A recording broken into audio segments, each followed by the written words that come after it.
SIP करायचीच गरज काय? गुंतवणुकांचं ऑप्शन म्हणून विचार करण्यासाठी सगळ्यात प्रबळ कारण दोन आहेत. SIP नसती केली तर सेव्हिंग अकाउंटमध्ये 3% म्हणताना तेवढे तरी राहिले असते. माझा पोर्टफोलिओ बघायला गेलो तर होतंय असं की मी 1 लाख भरलेत आणि झालेत 90,000. मग अशा परिस्थितीमध्ये मी SIP चालू ठेवाव्या, बंद कराव्या, नक्की करावं काय? पण जर विकसित भारत होणार असेल तर त्या विकसित इकॉनॉमीचे काही दुष्परिणाम देखील असतात. त्यातला सगळ्यात मोठा दुष्परिणाम असा आहे, SIP हाच आजच्या काळामध्ये योग्य पर्याय का वाटतो?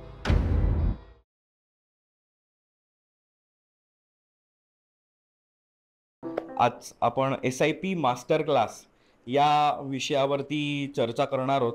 कारण का तर झालं असं आहे की अगदी इकॉनॉमिक टाइम्सनी देखील आता व्हॉलेटाईल टाइम्स असं नाव देखील एक चेंज करून एक एडिशन आणली. इतक्या प्रमाणात उलथापालथ होतीये आणि गुंतवणूक क्षेत्रात सध्या विचार केला आपण तो ऑलमोस्ट 12 कोटी लोकांहून जास्त लोक हे कोविड काळानंतरच्या या 4 ते 5 वर्षात आलेले आहेत. तो टोटल जर म्युच्युअल फंड्समध्ये किंवा इन्व्हेस्टमेंट्स करणारे साधारण 15 कोटी लोक आहेत. तर या 15 कोटी लोकांपैकी जर 12 ते 13 कोटी लोक हे कोविड नंतरच्या काळात म्हणजे येत्या 4 वर्षात आलेले असतील तर त्यांनी बाजाराला फक्त एका दिशेने वाढत चाललेलं पाहिलेलं आहे. तर त्यामुळे एका दिशेने वाढत चाललेल्या मार्केटला ज्याला आपण पाहतो त्यावेळेला होतं काय की गुंतवणुका करताना सगळ्यांना माहिती असतं की हे शेअर बाजार आहे हा खालती पण जातो, पण जसा तो खालती जायला लागला किंवा त्यांनी जसं खालती जायचा टर्न दिला लोकांनी हे काय म्हणता येईल हे ज्ञान त्यांना होतं पण त्यांनी ते मान्य केलेलं नव्हतं, त्याच्यावरती विश्वास नव्हता. त्यामुळे मी गुंतवणुका करतोय आणि त्या वाढतायत हे गेले 3-4 वर्ष पाहत होते. त्यामुळे सगळ्यांना प्रोत्साहन मिळत होतं. त्यामुळे SIPs करायला देखील सगळ्यांना आनंद मिळत होता आणि एकमेकांना फोमो दिला जात होता, अरे माझ्या SIPs चालू आहे तुझ्या नाही. मग त्याच्यातनं सगळेजण SIP करायला जात होते. पण या सगळ्या गोष्टीची चर्चा करताना एक सगळ्यात महत्वाचा मुद्दा येतो की SIP करायचीच गरज काय? तर SIP करण्याची गरज आपल्याकडे का निर्माण झाली? तर पूर्वीच्या काळामध्ये पैसे फक्त साठवले किंवा फक्त पैसे वाचवले तरी सुद्धा भागून जायचं का? तर महागाईची झळ तेवढी नव्हती. नंतर गोल्ड स्टँडर्ड इकॉनॉमी आल्यानंतर म्हणजे गोल्ड स्टँडर्ड इकॉनॉमी गेल्यानंतर फिएट करन्सी आली. म्हणजे काय तर पैशाचा असलेल्या सोन्याबरोबर रिझर्व्ह बँकेतल्या सोन्याबरोबर असलेला जो संबंध होता तो संपवण्यात आल्यामुळे झालं काय की ते संपवल्या गेल्यामुळे पैशाचं प्रमाण खूप वाढलं, रिसोर्सेस तर तेवढेच आहेत. त्यामुळे जगाने एक सगळ्यात महत्वाची गोष्ट एक्सपिरियन्स केली, दॅट इज महागाई, इन्फ्लेशन. इन्फ्लेशन जसं वाढत गेलं तसं माणसाला लक्षात आलं की अरे पैसे फक्त वाचवून भागत नाही. आणि मग एक 15-20 वर्षापूर्वीच्या काळापर्यंत जरी आपण बघितलं तरी मी फक्त FD केलं किंवा RD जरी करत असेल त्या फिक्स डिपॉझिट मधनं मला एक डबल डिजिट मध्ये जर मिळत असतील रिटर्न्स, सो या डबल डिजिट मधनं जरी रिटर्न्स मिळत असतील तरी माझं सगळं भागत होतं. महागाईचा दर 5-6% असेल आणि डबल डिजिट मध्ये जर सगळं व्याज मिळत असेल तर मी फक्त FD करून देखील एका बाजूनी समृद्ध होत होतो. आता झालं काय, जसं जसं देश विकसित होत जातो फिक्स डिपॉझिट्स किंवा बँकेमधनं मिळणाऱ्या फिक्स व्याजाचा दर जो आहे तो कमी कमी होत जातो. तो आता 7-7.5% यायला लागला. आणि आपण विकसित देशांचं उदाहरण बघितलं तर विकसित देशांमध्ये हा ऑलमोस्ट 1-2% किंवा जपान सारख्या इकॉनॉमीमध्ये तो ऋणात्मक झालेला आहे, मायनसमध्ये गेलेला आहे. मग SIP करण्यासाठी सगळ्यात महत्वाचं कारण हे ठरतं की म्युच्युअल फंड या गुंतवणुकांचं ऑप्शन म्हणून विचार करण्यासाठी सगळ्यात प्रबळ कारण दोन आहेत. एक म्हणजे इन्फ्लेशन, महागाई. खूप मोठ्या प्रमाणात महागाई जी वाढतेय ती जर जर मला FD करून 6-7% मिळत आहेत आणि त्याच्यापेक्षा जर महागाई वाढत असेल तर माझे पैशाची विकत घेण्याची जी ताकद आहे ती कमी कमी होत जाते. म्हणजे काय, जर मी हा कार्यक्रम सुरू होण्यापूर्वी एक कोल्ड्रिंक जर एका ग्लासमध्ये भरून ठेवलं आणि त्या ग्लासमधनं मी कोल्ड्रिंक पाहिलो नाही, तसंच तो ग्लास तिथेच ठेवून दिलाय, 2 तास साधारण आपला कार्यक्रम झाला, प्रश्नोत्तर सगळे तुम्ही घरी गेलात आणि ते घरी गेल्यानंतर मी बघितलं की हा काय, तर त्याच्यातली क्वांटिटी कमी नाही होणार आहे, पण काय होईल, त्या कोल्ड्रिंक मध्ये असलेला जो चुरचुरीत कार्बन डायऑक्साईड आहे तो मात्र उडून गेलेला असेल. मित्रांनो लक्षात घ्या, पैसा आणि त्या पैशामधली सगळ्यात महत्वाची ताकद काय आहे, तर विकत घेण्याची क्षमता. आपण सगळे पैसे का कमवतो, तर आपल्याला काही गोष्टी सेवा विकत घ्यायची इच्छा असते आणि त्या विकत घेण्यासाठी म्हणून मीडियम ऑफ एक्सचेंज म्हणून पैसा लागतो. आता या पैशाची स्थळ, काळ आणि वेळेप्रमाणे किंमत बदलते. जर महागाईप्रमाणे देखील आपल्याला पैसे जास्त लागणार आहेत आणि जर मला फक्त सेव्हिंग खात्यात मी पैसे ठेवलेत तर 3% वाढ त्याच्यात होताना दिसेल, पण महागाईचा दर जर 7% असेल तर 1 लाखाची गोष्ट वर्षभरानंतर 1,07,000 होईल, पण माझ्या सेव्हिंग खात्यामध्ये 1,03,000 जमलेले असतील. आणि मी जर अजून टॅक्स स्लॅब आणि हायर टॅक्स स्लॅब मध्ये जात असेल तर त्यातला सुद्धा 1% अजून कमी, म्हणजे ही गॅप साधारण 4-4, 5-5 टक्क्यांनी वाढत वाढत जाते आणि 8-10 वर्षानंतर ती गॅप अजून मोठी दिसायला लागते. So savings is not enough. येत्या काळामध्ये आपल्याला फक्त पैसे वाचवा हे वाचवण्याचं धोरण उपयुक्त ठरणार नाहीये, तर वाचवलेले पैसे हे महागाईच्या दरापेक्षा जास्त वेगाने वाढवले पाहिजेत. आता तुम्ही म्हणाल की वाढवले तर पाहिजेत, पण म्हणून तर आम्ही SIP पण करायला गेलो, पण SIP करायला गेलो आणि बघतोय काय, तर पैसे SIP नसती केली तर सेव्हिंग अकाउंट मध्ये 3% म्हणताना तेवढे तरी राहिले असते. माझा पोर्टफोलिओ बघायला गेलो तर होतंय असं की मी 1 लाख भरलेत आणि झालेत 90,000. म्हणजे मी टाकतोय आणि तो जातोय रेड मध्ये, टाकतोय आणि जातोय रेड मध्ये, अशी ते अनेकांची परिस्थिती आहे. मग अशा परिस्थितीमध्ये मी SIP चालू ठेवाव्या, बंद कराव्या, नक्की करावं काय, असा प्रश्न आपल्या सगळ्यांना पडणं स्वाभाविक आहे. सो म्हणूनच आजचा आपण मास्टर क्लासचं आयोजन देखील केलेलं आहे. सो त्या ह्याच्यामध्ये सगळ्यात महत्वाची गोष्ट आहे की आपल्याला या सगळ्यामधनं आपलं उत्पन्न वाढत राहणं ही फार गरजेची गोष्ट झालेली आहे. कारण मी 2015 साली ज्यावेळेला कार्यक्रम घ्यायचो त्यावेळेला साधारणपणे 15,000 रुपये घराचा खर्च आहे असं एक मध्यमवर्गीय कुटुंबामधनं उत्तर यायचं की 15,000 रुपये घर चालवायला लागतात. हेच 2024-25 आलं आणि 2025 मध्ये मला उत्तर मिळायला लागलं सर 40,000 लागतात. सो लक्षात घ्या, 10 वर्षापूर्वीच्या काळामध्ये स्विगी झोमॅटोवरनं ऑर्डर येत नव्हत्या, वायफायचे खर्च नव्हते. सो अशा लाईफस्टाईल मधनं देखील खर्च वाढले आणि इन्फ्लेशननी सुद्धा खर्च वाढले. सो 2 गोष्टींनी आपले खर्च वाढत आहेत. एक, लाईफस्टाईल वाढत जाणं, जे खर्चाचं आपण इमॅजिन केलं नव्हतं ते देखील खर्च यायला लागलेत.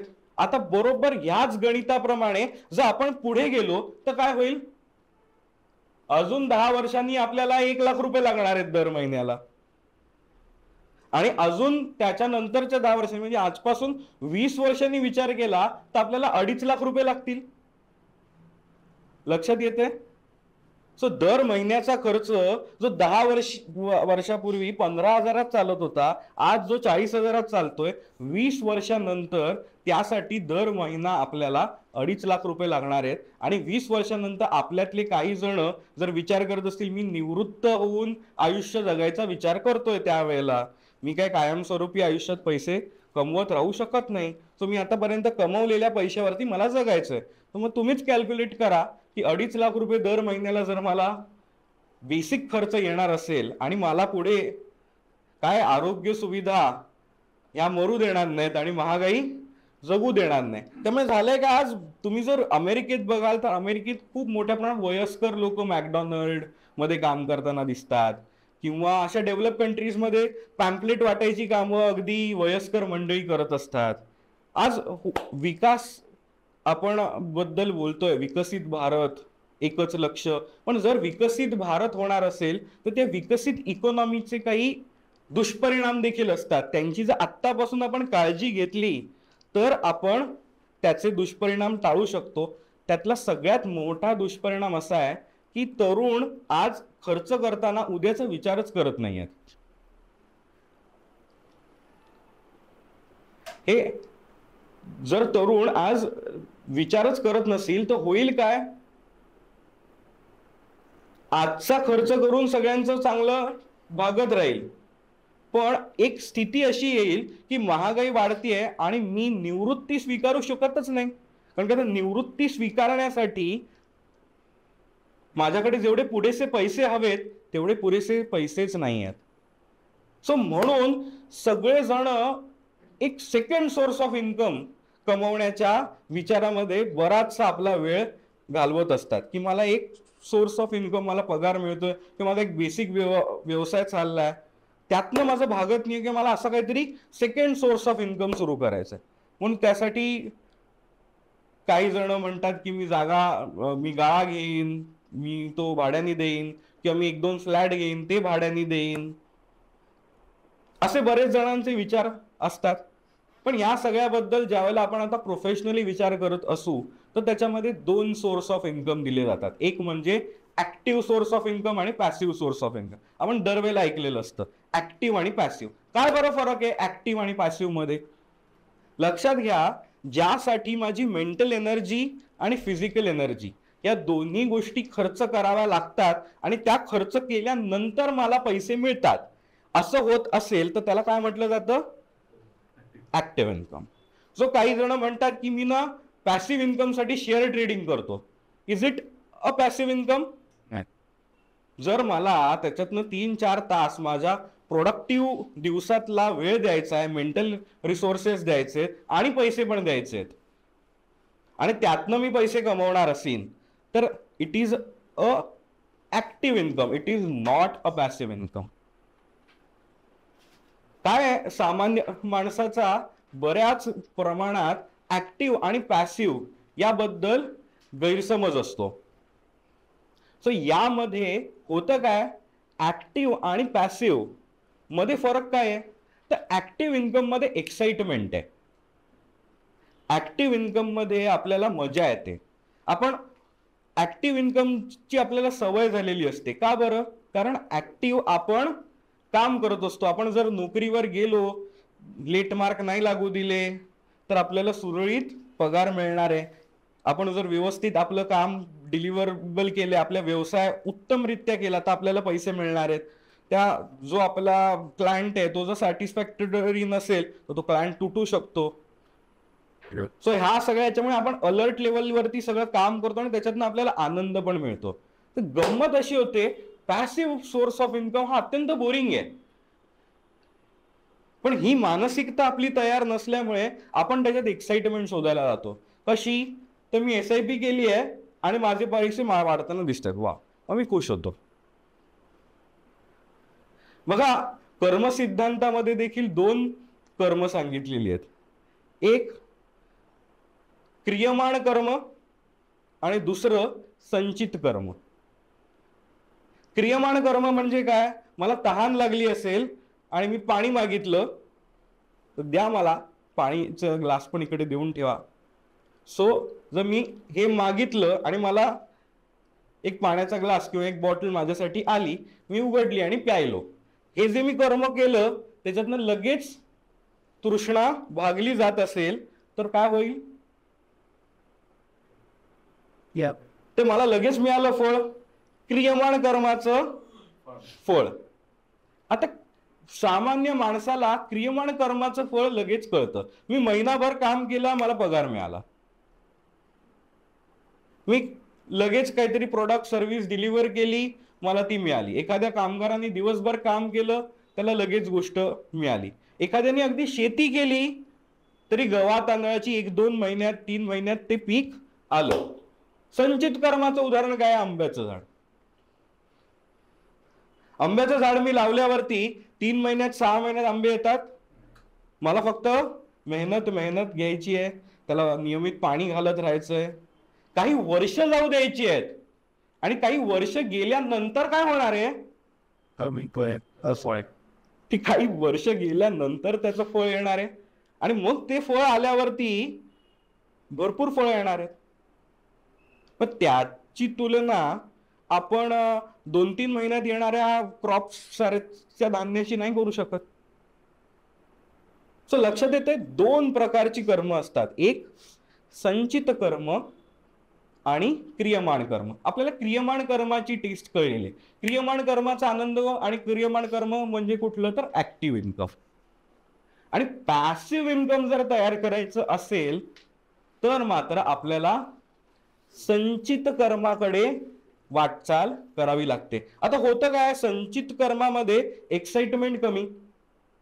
पण लक्षात घ्या, जिथे एक्साइटमेंट कमी असते अशा प्रकारे पण काम करत राहायचंय बराच दीर्घ मुदतीच्या, तिथे पैसे मिळण्याची शक्यता, अर्थार्जन, अर्थवृद्धीच्या शक्यता देखील मोठ्या होतात. शेअर ट्रेडिंग क्रियमाण कर्म, लगेच मी घेतले शेअर, विकले, टक टक टक टक, 2%, 1%, आज 1000 रुपये सुटले, कुठे 2-3 हजार नाही सुटले, नाहीतर 10-15 हजार गेलेच. हे काय आहे, क्रियमाण कर्म. SIP करणं इज युअर संचित कर्म, पॅसिव्ह सोर्स ऑफ इन्कम तयार करण्याचा माध्यम आहे. लगेच त्याच्यात फळ नाही मिळणार, पण आणि ते लगेच फळ मिळणार नाही, पुढची 3-4 वर्ष बोरिंग आहे, रटाळ आहे, कंटाळवाण आहे, पण त्यातनं जी अर्थवृद्धी होणार आहे ते आंब्याचं झाड आहे. सो दुसरा आणि सगळ्यात महत्वाचा फरक ऍक्टिव्ह आणि पॅसिव्ह इन्कम मध्ये म्हणजे संकट. जर आपण ऍक्टिव्ह सोर्स ऑफ इन्कम मधनं येत असू तर आपल्याला संकट खूप येतात. जसं मी शेअर ट्रेडिंग मध्ये पैसे जाण्याचा धोका. तुम्ही जर घर भाड्याने दिलेलं असेल कोणाला आणि त्यांनी जर अजून काही लीला दाखवल्या त्यांनी तर त्या मालक आणि भाडेकरू मध्ये विवाद, त्यानंतर होणारा सोसायटी बरोबरचा विवाद हे सोडवायचे. मग तो भाडेकरू सोडून गेला, मला दुसरा भाडेकरू शोधून आणायचा आहे. मधले काही महिने गेले किंवा कोविड सारखा काळ आला, तो म्हणाला मी नाहीच देऊ शकत भाडं, सॉरी साहेब, बघा तुम्हाला काय ठरायचं ठरवा, बाहेर पडू, तो बाहेर पडतो, गावाला जातो. हे सगळं घडलेलं आहे. सो इथे आर्थिक धोका, जिथे जिथे ऍक्टिव्ह सोर्स ऑफ इन्कम आहे, जिथे आपलं मेंटल एनर्जी आणि आपला वेळ दिला जातो, त्या सगळ्या गोष्टींमध्ये आर्थिक धोका देखील खूप मोठा असतो. त्याच प्रमाणात जर पॅसिव्ह सोर्स ऑफ इन्कम कडे जर बघितलं तर तिथे आपण भरपूर वर्ष दिलेली असतात. त्यामुळे होतं काय, भरपूर वर्ष द्यायला आपण देतो त्याला आपलं संचित देखील मोठं झालेलं असतं. त्यामुळे मोठा आर्थिक धोका फार होत नाही. जर त्यामध्ये त्या काळात 10-20%, आता बघा तुम्ही जे SIP 15 वर्षापेक्षा जास्त काळ करतायत त्यांना आत्ता आलेला हा 12-14% जे मार्केट खालती येणं आहे त्याच्याने त्यांना काही फरक पडलेला नाहीये. ते खुश आहेत, कारण का त्यांना ती गोष्ट कळलेली आहे की मी कच्चा माल विकत घेतो आणि माझा कच्चा माल कमी दराला मिळत चाललाय, तर हा काही माझा लॉस नाही. लॉस कोणाला वाटतोय, ज्याला ती संचित कर्माची टेस्ट कळलेली नाहीये. जे मी म्हणालो 15 कोटी लोकांपैकी 12 कोटी लोक हे येत्या 4-5 वर्षात आलेले, त्यांनी एका दिशेने वाढतं मार्केट बघितलंय. सो त्यामुळे ती संचित कर्माची जी टेस्ट आहे ती डेव्हलपच झालेली नसेल तर माणसाला हे सूट होत नाही. नेक्स्ट. सो या सगळ्यात SIP हाच आजच्या काळामध्ये योग्य पर्याय का वाटतो, तर लक्षात घ्या, म्युच्युअल फंड या गोष्टी आज आपण आपल्या गुंतवणुका स्वतः मॅनेज करणं आणि प्रोफेशनली या सगळ्या गोष्टी मॅनेज होणं, या 2 गोष्टींमधला फरक नीट समजून घ्या. आपण एक गोष्ट मानतो, लक्ष्मी कशी आहे, चंचल आहे. सो चंचल लक्ष्मीवरती जर सरस्वतीचं नियंत्रण असेल तरच ही चंचल लक्ष्मी स्थिर होऊ शकते. सो म्युच्युअल फंड हे सोप्या भाषेत सांगायचं झालं तर लक्ष्मीवरती सरस्वतीचं नियंत्रण आहे. जो त्याच्यामध्ये 1.5-2% एक्सपेन्स रेशो जाणार आहे, त्या 1.5-2% एक्सपेन्स रेशो मधनं तुम्हाला काय मिळणार आहे, तर तुम्हाला सरस्वतीचं नियंत्रण मिळणार आहे तुमच्या लक्ष्मीवरती. जे पैसे आपण गुंतवत असतो त्यावरती लक्ष ठेवायला 3 व्यवस्था असतात. एक research analyst and fund manager म्हणजे म्युच्युअल फंडाची व्यवस्था. आता त्यावरती सेबीनी नियमाप्रमाणे चार्टर्ड फायनान्शियल अनालिस्ट किंवा MBA फायनान्स झालेली 15 वर्ष रिसर्च अनालिस्ट झालेली व्यक्तीच ते पैसे मॅनेज करत असते. असं कोणी उठून मी झालो फंड मॅनेजर असं होता येत नाही.